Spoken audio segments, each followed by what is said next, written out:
matin, le titre de mon message s'intitule « Le changement est promis ». Le changement est promis.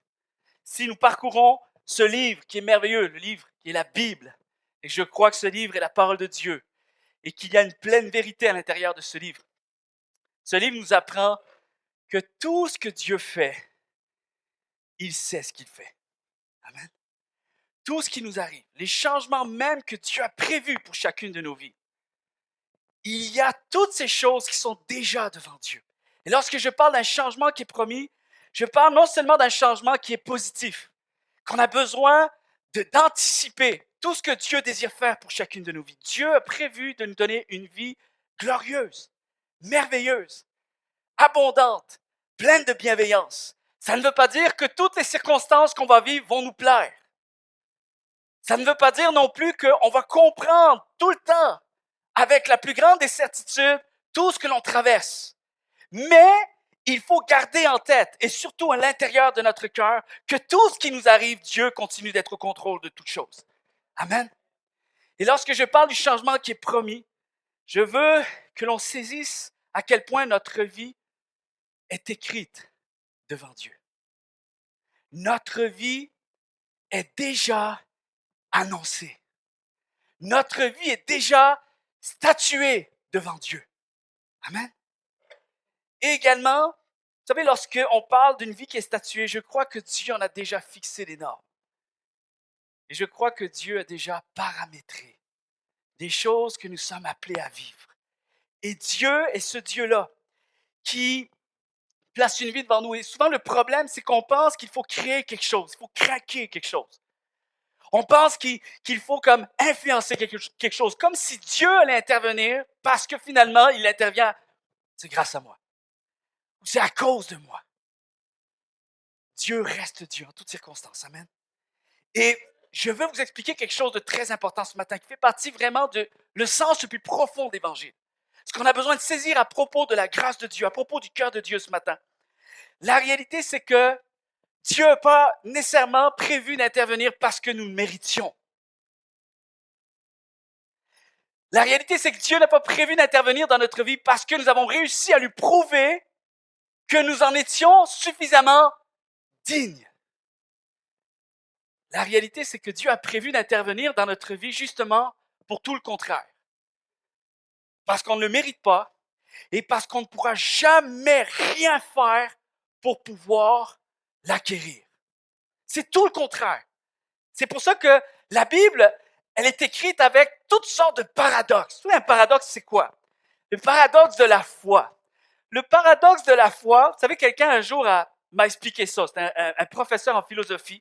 Il me dit, est-ce que tu connais vraiment la définition du paradoxe? C'est quoi un vrai paradoxe? Alors là, c'est sûr que devant un professeur de philosophie, je ne suis plus très sûr finalement si je le sais.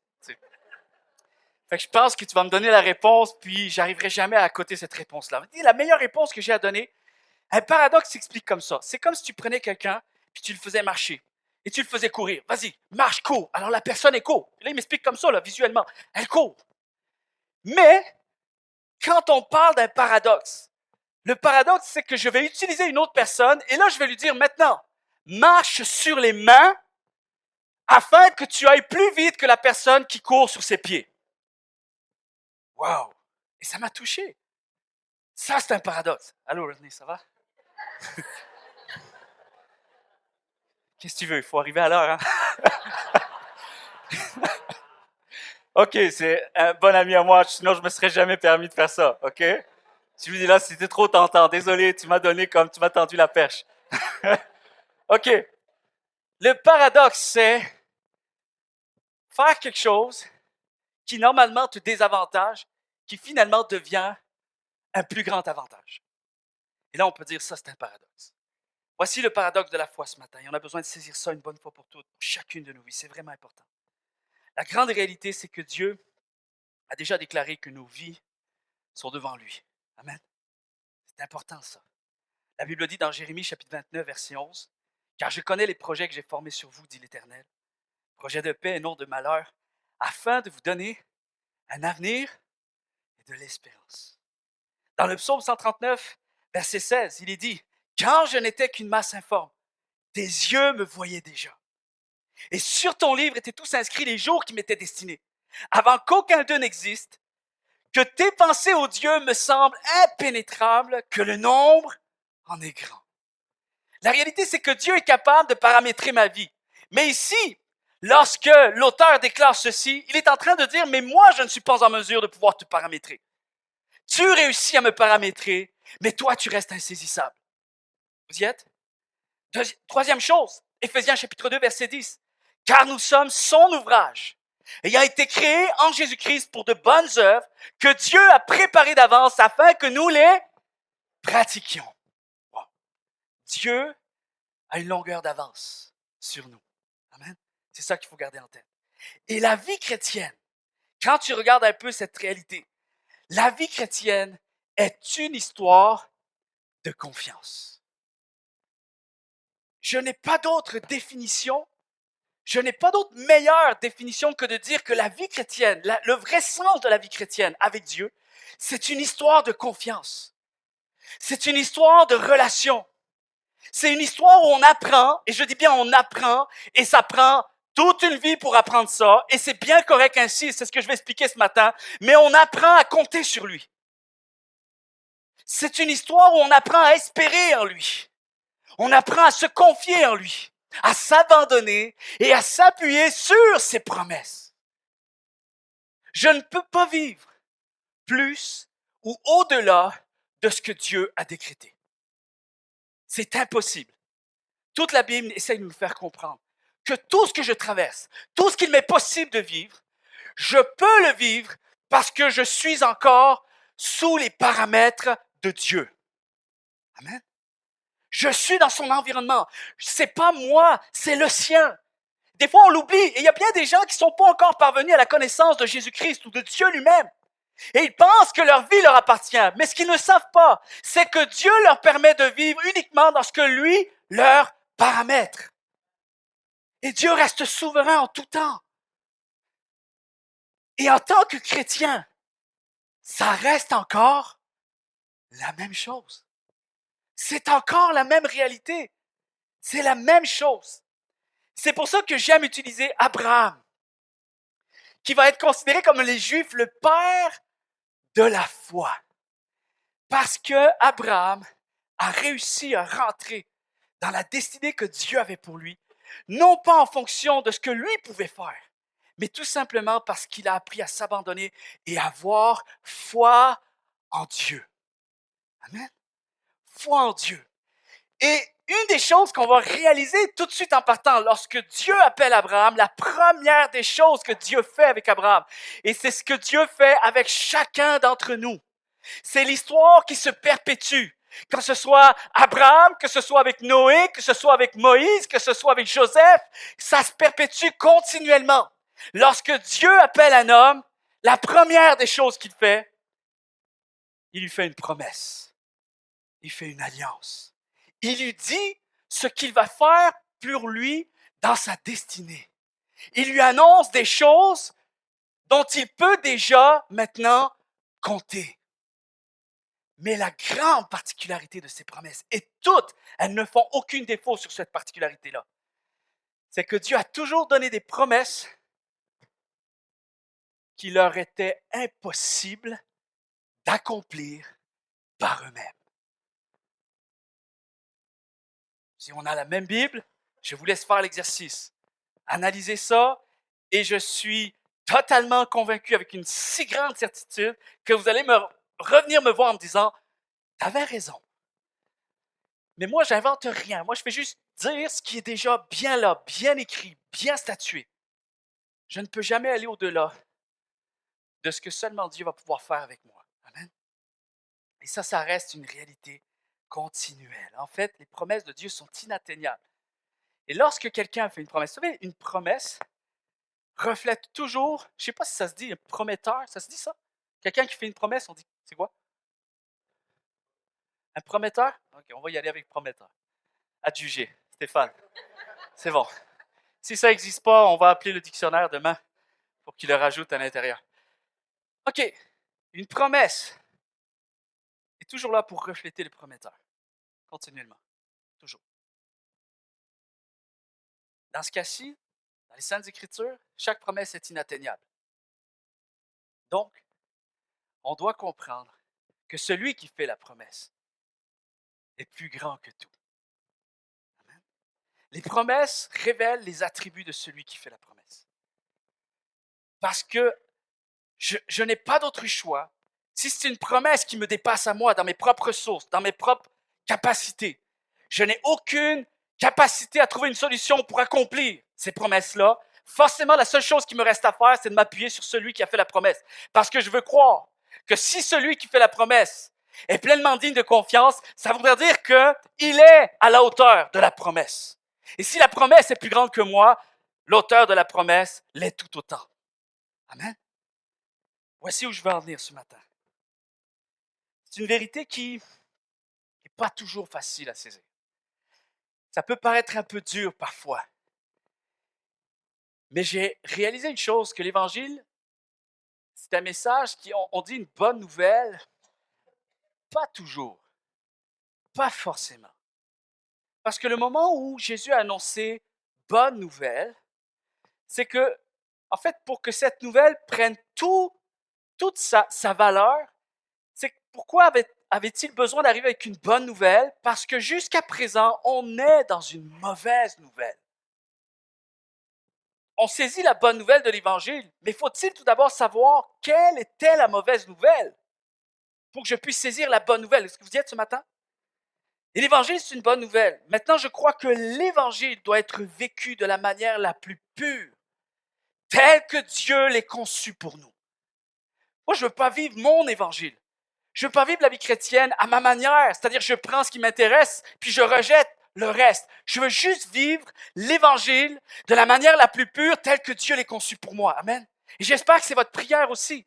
Et ça, c'est la quête d'une vie entière. On n'aura jamais fini d'accomplir cette résolution. C'est la quête d'une vie tout entière. Et parfois, les messages sont difficiles parce que la mauvaise nouvelle doit être saisie, mais la mauvaise nouvelle devient une bonne nouvelle. Pour ceux et celles, du moins, qui sont prêts à la reconnaître. Dieu ne peut jamais aller plus loin que ce que tu seras prêt à reconnaître. Amen. C'est pour ça qu'il est un Dieu de justice. Et c'est vraiment important. Vous savez, je ne sais pas si mon fils il voulait rester pour m'écouter. Est-ce qu'il est là, William? Il est ici. Ah, William, allô? William, je vous présente William, mon fils. Il voulait absolument m'écouter ce matin. Alors, j'ai toute une pression. Je vous dis sincèrement, j'ai plus de pression pour mon fils que pour vous autres. Désolé, mais non, je tiens à ce qu'il comprenne ce que je vais expliquer ce matin. C'est vraiment important. Mais une des choses qui s'est passée, c'est que quand il était plus jeune, on a acheté un foyer extérieur. Tu sais, pour la cour et tout. Moi, j'aime ça, les feux, tout ça, le bois, tout ça, l'odeur. Et puis, on a acheté ça, puis je l'ai placé, on a monté tout ça. Et là, on le fait marcher pour la première fois. Et William était quand même très, très jeune, quelques années, tout petit. Mais c'est la première fois qu'il voyait un foyer extérieur. Et c'est sûr que le feu, ça pétille, ça bouge, il y a de la chaleur. C'est comme magique un peu, puis ça attire, hein? Et là, je vois mon fils, William, puis je le vois, il me regarde pas, il demande pas à personne, il s'approche, puis c'est tellement intriguant qu'il a son doigt, tu sais, il veut toucher la paroi métallique. Et là, moi, je sais que, en bon père, tu sais, je peux pas le laisser faire ça, tu sais. Alors là, il arrive, et là, je dis, William, stop! Et là, il se retourne comme ça, puis il dit, qu'est-ce que... Tu sais, il est tout petit. Et là, il est plus de même, OK? Et là, j'ai dit, tu touches pas le feu. Et puis là, c'est drôle. C'était un moment, j'ai dit, non, le feu, ça brûle. Touche pas le feu. Tu vas te brûler. Et là, il y a eu un moment, tu sais, c'est comme, bon, on s'essaye, tu sais, dans la vie, tu sais, tu grandis, puis tu t'essayes, tu sais, tu testes un peu, tu confrontes, c'est correct. La bouche-toi les oreilles, William, s'il te plaît, merci. Puis là, il me regarde, il était fâché. Il me regarde et dit, toi, t'es plus mon ami, t'es plus mon père. Puis là, il fait, là, je capotais. Là, je suis comme, c'est quoi ça? C'est bon. Puis là, tu sais, dans ma tête, c'est toutes sortes de scénarios qui se font. Tu comprends? Et là, je capote, je regarde mon époux, je dis, mais voyons, il s'énerve pour rien, puis il me crache dessus, ça n'a pas de sens. Toi, t'es méchant. Oui, il disait, mais t'es méchant. Toi, t'es méchant, t'es plus mon ami, t'es méchant. T'es méchant. Et là, sur le coup, je suis comme, oh, OK, il faut que j'explique quelque chose. Alors, tu sais, je suis pas toujours comme ça. Là, c'est sûr que je vais me donner des points en tant que papa, là. Je me bombais un bombage de torse ce matin, mais c'est pas toujours comme ça, OK? C'est très loin d'être comme ça, très souvent. Mais là, j'ai eu comme un moment où j'ai expliqué. Je dis, William, écoute-moi, pourquoi tu dis que je suis méchant? Quand je t'ai dit quelque chose, ça n'a pas rapport avec moi. En fait, je viens de te dire quelque chose. Ce n'est ni une question de méchanceté, ni une question de gentillesse. C'est une question de vérité. Je viens juste de te dire une vérité. Et très souvent, la manière dont on perçoit les vérités, on a l'impression qu'une vérité est plus dure. Alors, on va s'essayer un peu, on va juste comme filtrer un peu ce qui nous intéresse, ce qui fait notre affaire, ce qui nous avantage, on laisse de côté. La réalité, c'est que tu ne peux pas couper en deux une vérité. Il n'y en a qu'une seule. Amen. Parce que le moment où tu coupes des vérités, surtout lorsqu'on parle des vérités spirituelles, vous savez ce que ça devient, ça? Ça devient de la religion. C'est un semblant de vérité, mais qui ne parviennent pas à nous sauver. C'est-à-dire qu'on s'est créé un cadre, un paramètre, où finalement on a réussi à joindre un peu la spiritualité, du moins ce que Dieu veut, mais moi aussi ce que je veux. Alors c'est comme un commun accord, mais finalement personne n'arrive à être heureux là-dedans. Le problème, c'est qu'on a coupé des vérités. Et des vérités, ça ne se coupe pas, chers amis. Au risque d'être dur ce matin, j'aimerais vous dire qu'est-ce qui se passe face à un tel paradoxe. Le paradoxe de la foi, c'est que Dieu nous appelle à saisir l'insaisissable. Ça, c'est le paradoxe de la foi. Amen. Saisir l'insaisissable. J'ai réalisé en fait que Dieu m'appelle à le saisir pour finalement réaliser qu'il ne se saisit pas. Je ne pourrai jamais l'atteindre. Et là, c'est particulier parce que là, tu pourrais te décourager et dire, tant qu'à ça, on laisse faire. Non, c'est très ingénieux. Le génie de Dieu est extraordinaire. Il a trouvé le moyen de faire en sorte que ça marche. Moi, ça ne pourrait pas fonctionner. Si j'essaie d'établir une équation, ce qui ne se saisit pas peut le saisir. Non, je ne trouve pas la solution. Mais Dieu a réussi à ce que nous puissions saisir l'insaisissable. Voici là où je veux en venir. Moïse a déclaré, David a déclaré, Salomon a déclaré qu'à chaque fois qu'ils ont eu un moment fort avec Dieu, ils ont expérimenté son cœur, ils ont connecté avec Dieu, ils en sont tous venus à la conclusion que Dieu était incomparable. Nul n'est semblable à Dieu. Vous avez les références ici.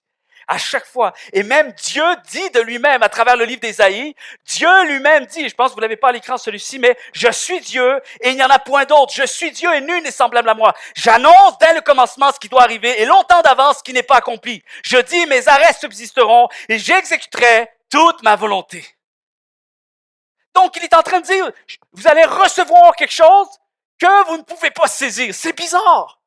C'est très bizarre.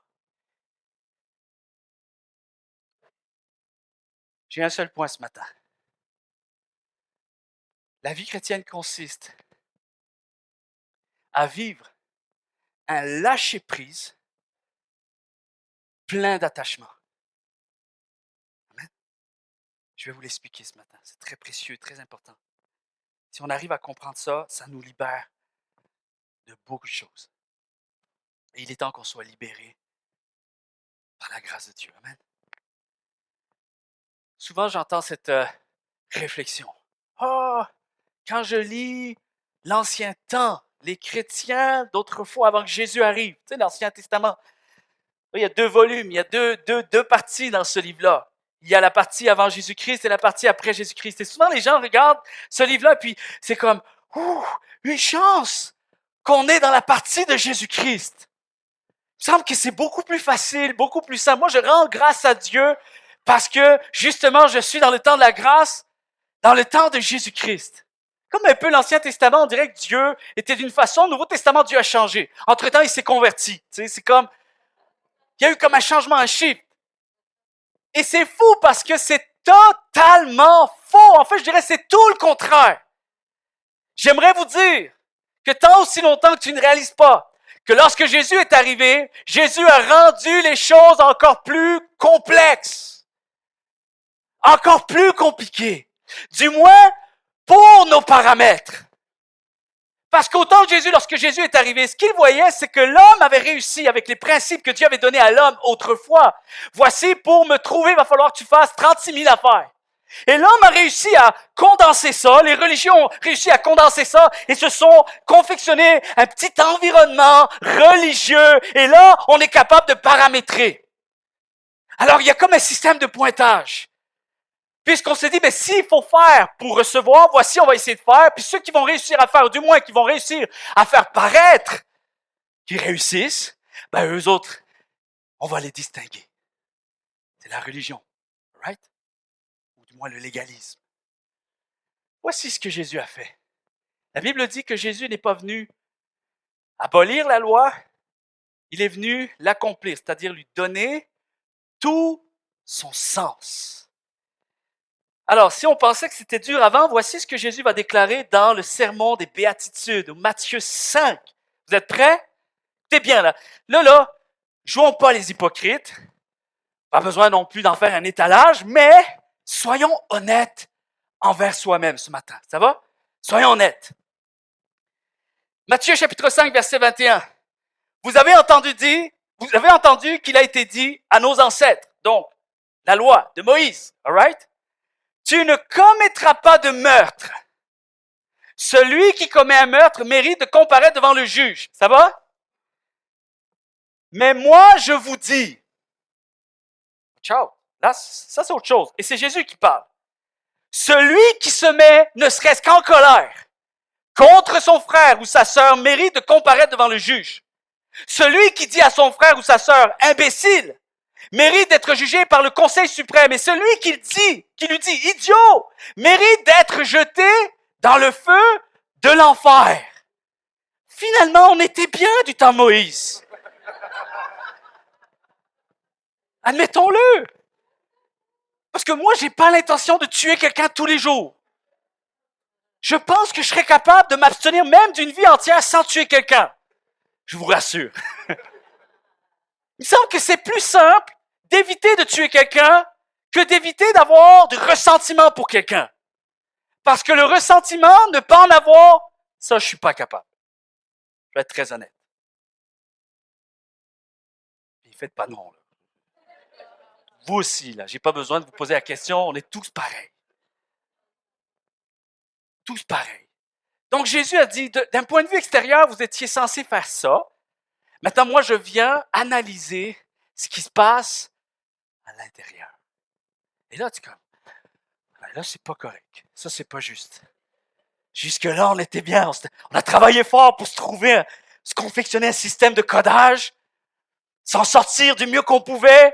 Mais là, tu nous achèves. Tu nous achèves, c'est un massacre. Comme si c'était la seule parole. Écoutez ça. Matthieu 5, verset 27, 30.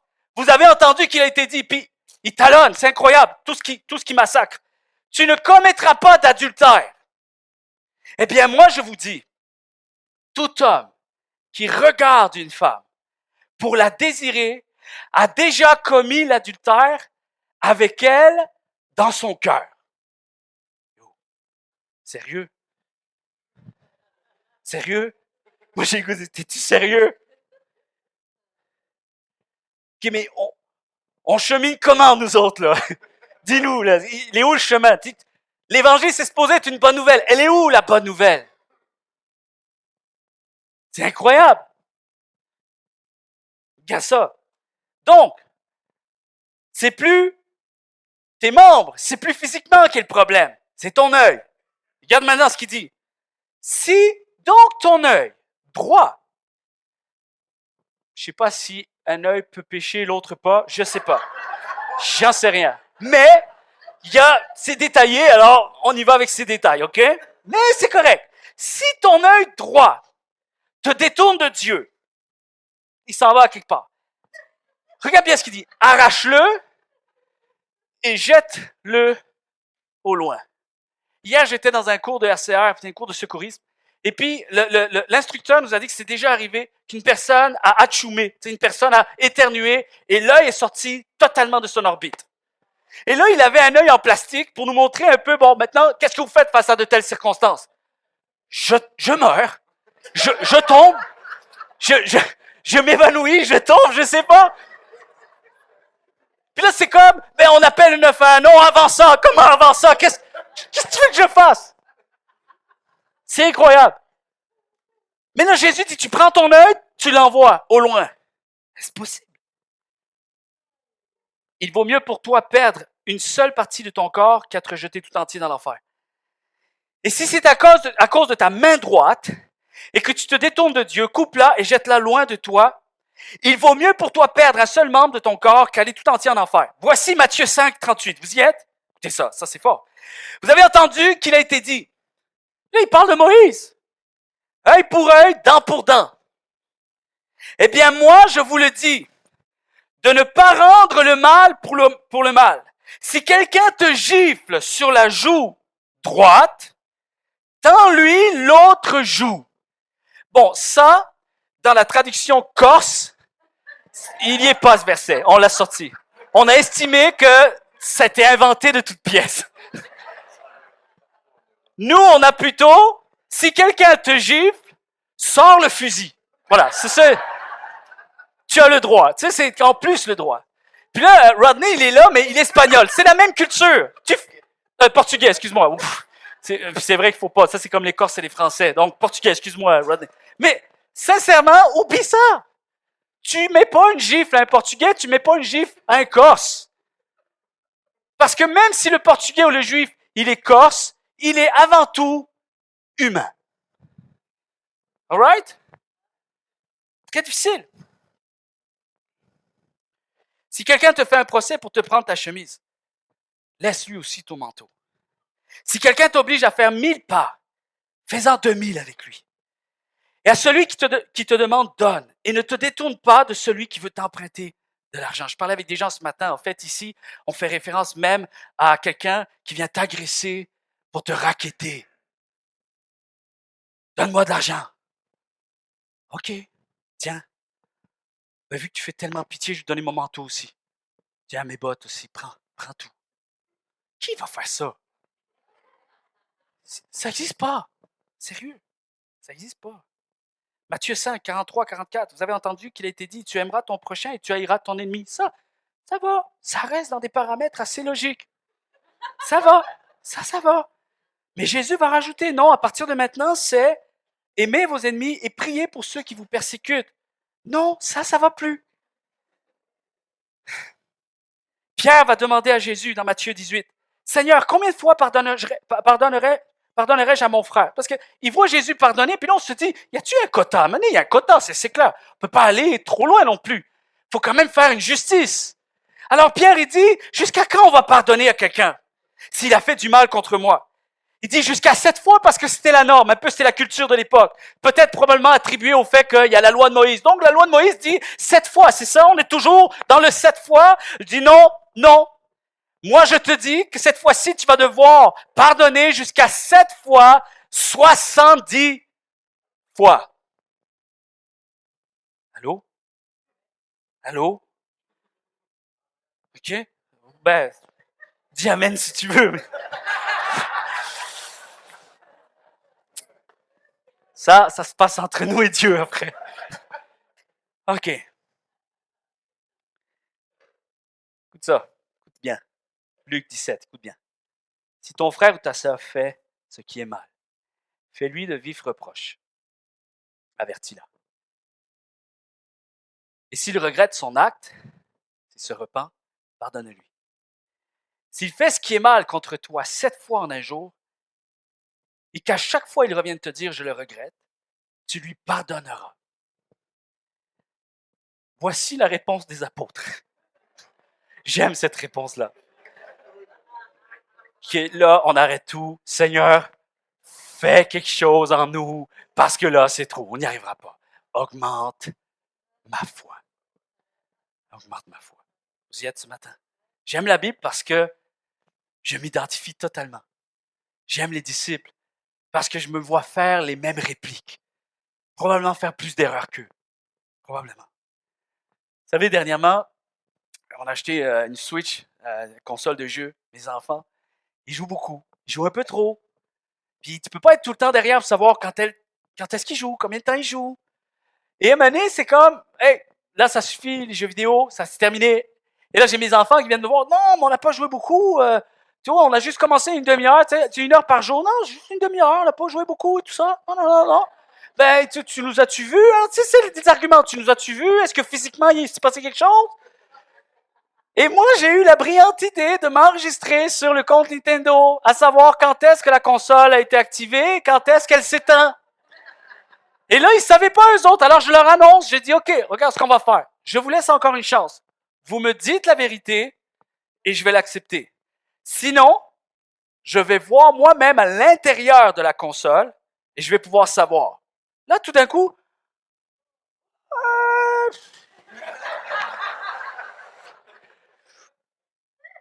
peut-être qu'on devrait t'expliquer certaines choses. Tu sais. OK, c'est bon, on passe aux aveux. OK, voici ce qui se passe. La vie chrétienne, c'est pas ce que tu vas réussir à faire paraître à l'intérieur. Ça, c'est le système de codage qu'on aime bien avoir. Pourquoi? Parce qu'il y a un système de récompense-mérite. OK? J'ai fait quelque chose, donc forcément, il y a des points bonus qui me sont attribués. Mais là, Jésus dit, OK, je vais aller voir à l'intérieur de vous pour voir ce qu'il y en est vraiment. Et là, tout le monde fait comme, OK, non, pas nécessaire, pas nécessaire. Augmente notre foi à la place. OK? C'est ça qui est arrivé, tout simplement. Tout simplement. Voici ce que Jésus va dire. Heureux les pauvres en esprit, car le royaume des cieux est à eux. Amen. Voici ce que ça veut dire réellement. La version Semeur, c'est probablement la plus juste. Heureux ceux qui se reconnaissent spirituellement pauvres, car le royaume des cieux leur appartient. Qui se reconnaissent. Qui se reconnaissent. Et d'après plusieurs spécialistes de la Bible, le message que Jésus a employé dans Matthieu 5 et même Matthieu 6, le fameux sermon sur la montagne des béatitudes, en fait, Jésus accomplit a annoncé ce message-là, et ce message, intentionnellement, Jésus l'a donné avec un caractère légaliste. Qu'est-ce que ça veut dire? Ça veut dire tout simplement qu'on a besoin de saisir que personne ne pouvait accomplir ce que Jésus demande dans ce sermon. Personne. Qu'est-ce que Jésus est en train de faire? Il est en train de disqualifier tout le monde, même ceux qui pensaient pouvoir peut-être être encore qualifiés. Dieu les disqualifie. Il n'y a plus personne dans la course. C'est ça que Jésus a fait. Et c'est comme ça qu'on doit saisir les messages que Jésus enseigne très souvent avec ce caractère légaliste. En fait, il sert à nous convaincre que nous sommes insuffisants. Insuffisants pour parvenir au salut et à la justice de Dieu. Amen. C'est insuffisant. Il ne sert qu'à convaincre les légalistes pharisiens de l'époque qui pensaient pouvoir satisfaire aux exigences de la loi par leurs propres efforts, ce qui était mission impossible. Pour cela, Jésus a montré ce qu'implique en réalité l'obéissance de la loi. Tu veux vivre selon la loi? Voici ce qu'est vraiment la loi. Voici ce qu'on demande depuis toujours. Voici ce que Dieu exige si tu veux vraiment avoir accès à lui. Et en général, l'honnêteté de l'être humain, le réflexe à avoir, ça serait de dire, OK, non, je peux pas. Je suis dans l'incapacité de pouvoir m'y rendre. Qu'est-ce qu'il reste à faire? Il ne reste qu'à s'abandonner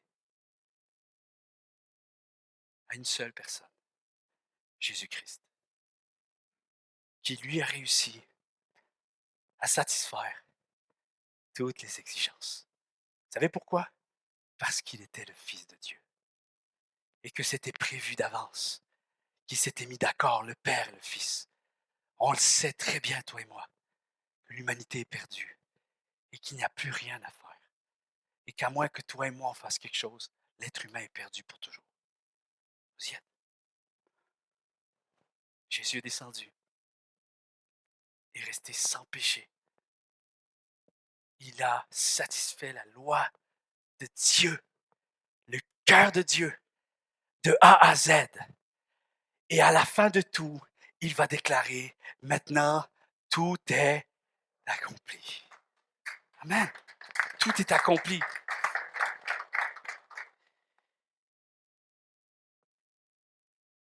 Quelque chose qui me touche particulièrement à travers ce message, c'est que pour ceux et celles qui se reconnaissent fatigués, épuisés d'eux-mêmes, il y a maintenant une avenue possible. Venez à moi, vous tous, qui êtes fatigués et chargés, et je vous donnerai du repos. Tout ce que j'ai fait maintenant, la seule chose qui vous reste à faire, c'est de venir puiser le repos de Dieu. Je ne vous demande pas de faire quoi que ce soit. C'est ça ce que Dieu dit.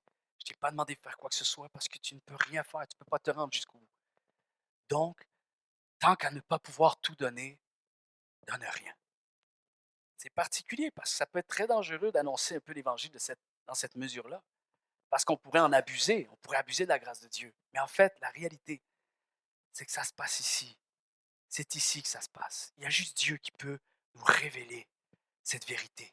Alors moi, je ne suis qu'un instrument ce matin. Je fais juste comme partager le message de Dieu. Mais la grande particularité qu'on a besoin de vivre ce matin, c'est que Dieu touche nos cœurs et que l'on saisisse réellement tout ce qu'il est pour nous. Amen. Que l'on saisisse réellement tout ce qu'il est pour nous. C'est vraiment important. D'ailleurs, même l'apôtre Paul va dire dans Romains chapitre 3, versets 19 à 20, il dit ceci. Or, nous savons que tout ce que dit la loi, elle le dit à ceux qui sont sous la loi. Tu veux être sous la loi, reste sous la loi. Afin que toute bouche soit fermée et que tout le monde soit reconnu coupable devant Dieu. Donc, même quelqu'un qui pense pouvoir y arriver, ce qu'il ne sait pas, c'est qu'il n'y arrivera pas. Car nul ne sera justifié devant lui par les œuvres de la loi, puisque c'est par la loi que vient la connaissance du péché. La chose qu'on a besoin de savoir, c'est que tout ce qui nous est écrit à propos de ce que Dieu exigeait n'avait pas d'autre but. Les gens pensent que, mais si Dieu l'a demandé, est-ce qu'il faut le faire? Non! Le but de ce que Dieu a demandé, c'était pas pour que tu le fasses. Le but de ce que Dieu a demandé, c'était pour que tu réalises que tu ne peux pas le faire. C'était juste de reconnaître, finalement, que tu fasses l'exercice de toi-même. Que tu reconnaisses ton état, que tu reconnaisses ta nature, que humainement, je ne peux pas rejoindre Dieu. Dieu est trop parfait, Dieu est trop saint, Dieu est trop inatteignable. Et je suis trop limité, je suis trop imparfait, je suis trop méchant, je suis trop mauvais. Je suis pollué. Mais tant que tu ne sais pas que tu es malade, tu ne peux pas faire appel à un médecin.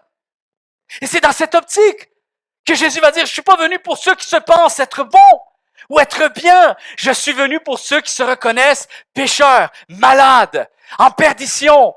Si vous avez le sentiment d'avoir besoin d'être sauvé, d'être restauré, d'être fortifié, alors oui, vous frappez à la bonne porte. Jésus est là. Amen. Jésus est là. Pendant que je demande aux musiciens de bien vouloir me rejoindre, s'il vous plaît. Il y a quelque chose d'extraordinaire. Vous savez, dans la dernière année, en 2019, il est sorti un film. Moi, c'est vraiment mon film d'enfance, les Rocky Balboa. OK? Ça, je suis imbattable là-dessus. C'est incroyable avec mon frère, comment on nous a bercé, tout ça. Et là, ils ont sorti comme la suite avec Creed. OK? Puis en 2019, Creed 2. Puis là, c'était la fameuse revanche de Rocky 4. OK? Je sais pas si vous connaissez l'histoire, c'est pas grave. Moi, ça me fait du bien, je vais le dire ce matin. Mais Rocky 4, tu sais, ça reste quand même... Il y a une victoire dans Rocky 4, mais il y a quand même une histoire dramatique. C'est que Apollo Creed est mort sur un ring parce que le boxeur a été mauvais à son égard et tout ça. Bref. Et là, il y a comme la fameuse revanche plusieurs années plus tard. Mais c'est plus Rocky ni Drago. C'est vraiment le fils de Drago et, on va dire, le poulain de Rocky. Donc, c'est comme une revanche qui est là. Et vous savez, j'ai vu une entrevue, tout ça. Et Sylvester Stallone a toujours fait ses films en Rocky, pas les autres. Rocky a toujours fait ses films en rapport avec ce qu'il vivait dans sa vie personnelle. Et une des choses qu'il a voulu nous faire savoir, c'est que Rocky 4 et Creed 2, c'est une histoire d'éponge. C'est une histoire de jeter l'éponge. C'est une histoire de lâcher prise. Parce que justement, dans Rocky 4, ils n'ont pas voulu par orgueil jeter l'éponge. Non, ma réputation, préserve ma réputation, je ne veux pas mourir comme ça, je ne veux pas perdre comme ça. Là. Tout un orgueil, tout ça. Et l'éponge n'a pas été jetée. Une mort est survenue. Et dans le Creed 2, on voit comment il finit le film. C'est qu'on voit que Creed est en train de massacrer l'autre boxeur. Si vous n'avez pas vu le film, tout bad, je vous stoule la fin. Il massacre le boxeur. Et on voit Rocky Balboa qui regarde Ivan Drago. Donc, c'est les deux entraîneurs qui se font face comme ça. Et juste avec un regard, le message a été saisi. Et Rocky dit à l'autre, regarde le massacre. Regarde. si tu ne fais pas quelque chose maintenant, on va revivre la même histoire. Ton fils va mourir sur le ring parce que mon poulain ne s'arrêtera pas jusqu'à temps qu'il gagne. Et le Ivan Drago jette l'éponge. Et on voit la scène, on voit l'éponge vraiment tomber. Et là, c'est la scène qui finit comme ça. Et j'ai le goût de vous dire ce matin, il est temps de jeter l'éponge. Amen. Pendant que les musiciens commencent à jouer, s'il vous plaît. Vous savez pourquoi il est temps de jeter l'éponge? Parce que c'est un vrai massacre. Amen, il faut savoir quand est-ce qu'il faut s'arrêter. On dit souvent la persévérance. Vous savez, la vie prône beaucoup cette qualité de persévérance, de courage, de résilience. Moi, je ne suis pas d'accord. Parce que parfois, on mélange la persévérance avec l'acharnement. On mélange le courage avec l'orgueil. On mélange de vouloir acquérir des vertus de la vie, alors que finalement, c'est de l'égocentrisme. C'est de l'égoïsme. C'est juste... Alors, on est bon pour maquiller. Vous savez, l'être humain a réussi à maquiller bien des affaires. Mais on coupe des vérités. Et lorsqu'on coupe des vérités, on perd toute la vérité. Et c'est un vrai massacre. Et ce matin, sincèrement, je voudrais qu'on puisse saisir ce message avec de l'humilité. Amen. De l'humilité. Juste de reconnaître. Juste de réaliser, Seigneur, j'ai besoin de toi. J'ai besoin de tout abandonner. Amen. Parfois, on peut être frustré pour des événements passés. Parfois, on peut tout simplement être mal à l'aise aussi avec notre vie actuelle. Le présent, l'avenir incertain. On est comme dans une angoisse. On se débat. On s'acharne dans tous les sens. On pense qu'il faut trouver des solutions. Il faut être fort dans la vie. On pense qu'il faut y arriver. Sinon, on va me considérer comme une personne faible. Mais le problème avec ça, c'est que tu t'épuises. Tu t'épuises. Et je vais te dire une chose. C'est perdu d'avance. Fais ce que tu as à faire si tu veux, mais c'est perdu d'avance. Vous y êtes? J'aimerais qu'on puisse juste se lever tous ensemble ce matin.